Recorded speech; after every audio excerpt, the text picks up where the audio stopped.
Oi pessoal, tudo bem?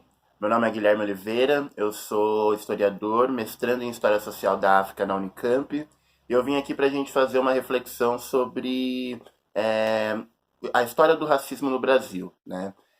Bom, antes de mais nada é importante a gente pontuar algumas coisas e entender que o racismo ele não é apenas a questão do xingamento, né, ou de uma agressão física.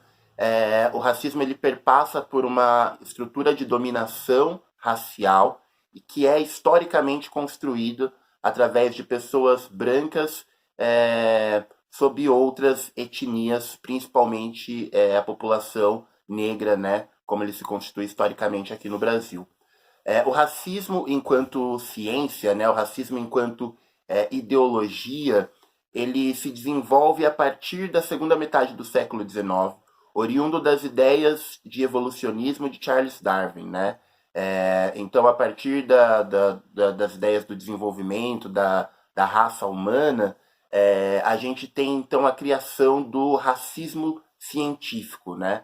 Que ele é ligado então à ideia da eugenia, derivada também do darwinismo, que vai pensar nas sociedades, né, nos grupos humanos, a partir de uma perspectiva de superioridade ou inferioridade genética biológica. Então, as pessoas brancas, de olhos claros, elas são superiores aos grupos, às etnias africanas, ou negros, né, no Brasil, na América de modo geral, aos asiáticos, aos indígenas. Então tem-se a partir do século XIX um grupo de cientistas, né, um grupo aí de uma elite científica que vai pensar nas raças humanas, né, no conceito na época de raça, com que hoje nós definimos antropologicamente como etnias, mas vão pensar então nos grupos humanos através de superioridade ou inferioridade, estando a superioridade diretamente relacionada com uma genética branca europeia, né? Isso chega no Brasil justamente no período da abolição, em que o Brasil tinha dentro da sua população mais de 50% formada por africanos ou afrodescendentes, né? Ainda hoje, no ano de 2020, mais de 50% da população brasileira se autodeclara negra. Isso inclui as pessoas de pele retinta, escura, né, que se autodeclaram pretas, e as pessoas de pele mais clara que se autodeclaram pardas. Isso, então, juntando isso, nós temos mais de 50% da população brasileira não branca, né, de população negra. E já no século, ainda no século XIX, no final do século XIX, mais de metade da população brasileira era descendentes de africanos. E em um momento em que as escolas científicas, né, de medicina do mundo inteiro estão pensando que a superioridade, a civilização está relacionada com a raça branca, ter um país em que mais de metade da população era da raça negra, significa então que mais da metade do país estava atrasado. O progresso do Brasil, ele estava então relacionado diretamente com a cor da população, e isso começa a incomodar a elite intelectual do país. Então nós temos, no final do século XIX e início do século XX, um pensamento eugenista que quer branquear a população do Brasil, que quer embranquecer, que quer tornar a população brasileira mais branca o possível. Então, isso é desenvolvido, né, dentro das faculdades de medicina. Nós temos aí diversos intelectuais, como por exemplo Monteiro Lobato, que era super favorável à eugenia, e esses intelectuais, eles criam diversas obras, né, diversos pensamentos aí dentro de um senso comum, né, que perpassa, na verdade, um senso comum, relacionadas a uma ideia de miscigenação para embranquecer a população. Nós temos um quadro chamado A Redenção de Cã. A Redenção de Cã exemplifica muito bem essa ideia de miscigenação para embranquecer, né, para tornar a população brasileira mais clara. E aí nós temos como auge, né, desse pensamento de embranquecimento da população as obras do Gilberto Freire, sobretudo Casagrande e Senzala, e o pensamento, então, de uma democracia racial que surge a partir disso, né? Então nós temos o branco como civilizador, como o progresso, como uma pessoa mais elevada dentro das camadas sociais, e através da miscigenação, né, através da mistura entre a pessoa branca e a pessoa negra, a pessoa que vai nascer com a pele mais clara, ela já vai ser superior, ela já vai ser mais desenvolvida do que a pessoa branca. Então, no Brasil, criou-se um pensamento de democracia racial por conta da elevada miscigenação que nós temos. Mas, na verdade, essa miscigenação, ela esconde uma questão que é fundamental, que é o apagamento da presença afro-brasileira, africana, né, da presença negra dentro da sociedade.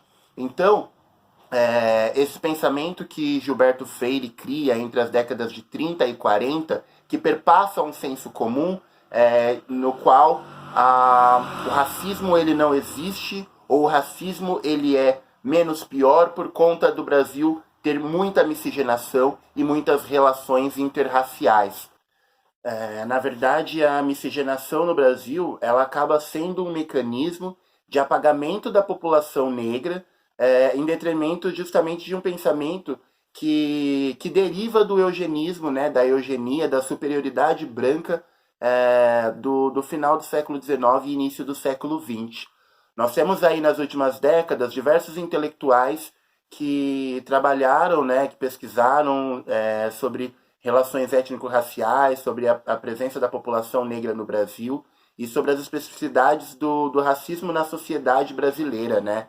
Se por um lado nós não tivemos um racismo presente na Constituição, como foi o caso das leis de Jim Crow nos Estados Unidos ou do Apartheid na África do Sul, nós tivemos um racismo institucionalizado através de uma massiva ausência da população negra nas instituições de poder, nas instituições de ensino, e aí nós temos aí alguns livros que falam sobre isso.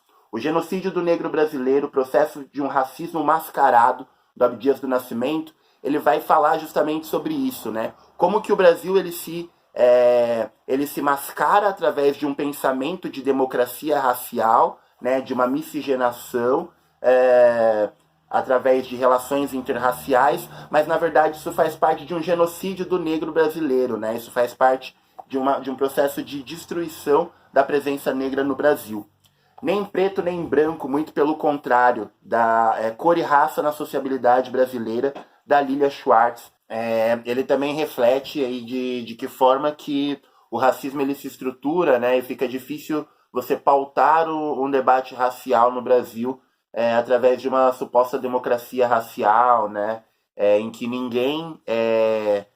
nenhuma pessoa branca se declara racista, mas que todos concordam que o racismo existe, e aí ele parte de uma invisibilidade porque ele não é discutido de forma mais profunda, né. Gostaria também de destacar os trabalhos do Kabengele Munanga, ele que é antropólogo da USP.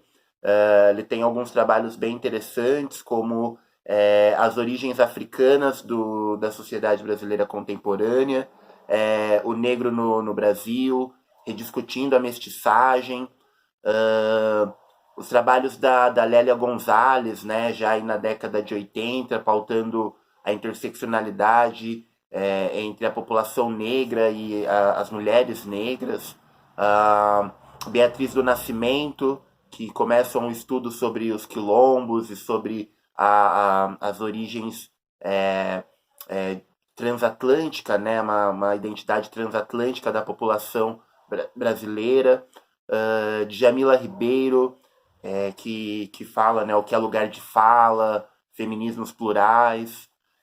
Nilma Lino Gomes, que traz uma perspectiva de uma educação antirracista e uma descolonização dos currículos escolares. Enfim, são alguns intelectuais negros e negras, historiadores, antropólogos, sociólogos, que nos ajudam a fazer um debate sobre o racismo e a questão racial no Brasil de forma mais complexa e de uma forma mais ampla aí dentro de um panorama científico de modo geral, certo? É isso, pessoal.